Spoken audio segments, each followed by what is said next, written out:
দুদক এখন পরিচালিত হচ্ছে রাজনৈতিক পারপাস সার্ভ করানোর জন্য। নেতাদের স্ত্রী তারা কোনো কাজ করেন না, কোনো পেশার সাথে নেই, তাদের শত শত ভরি সোনার গহনা আছে, কিন্তু এক একজনের শত শত ভরি স্বর্ণালঙ্কার আছে। তো আমাদের নেতারা জিজ্ঞেস করে না যে তোমাদেরকে এটা কে দিল, ভালোবেসে দিল নাকি কিভাবে সংগ্রহ করলা। তো এই যে হারমোনিটা দেখে আমি খুব অবাক হই। এবং শুধুমাত্র এইটা দিয়েই আপনি দেখেন যে আজ থেকে 1 বছর আগে যে ছাত্র নেতাটি মন্ত্রিসভা থেকে বেরিয়ে এসে বললেন যে আমার ব্যাংক অ্যাকাউন্টে মাত্র 10,000 টাকা আছে, নাহিদ ইসলামের কথা আমি বলছি, 1 বছরের মাথায় 18 লক্ষ টাকা না 20 লক্ষ টাকা, বলছে যে আমি কনসালটেন্সি করেছি, আমি টিউশনি করেছি।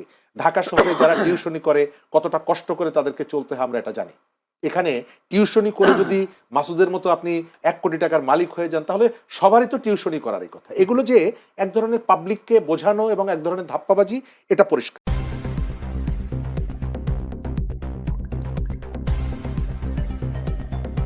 News Vision, Digital Multimedia.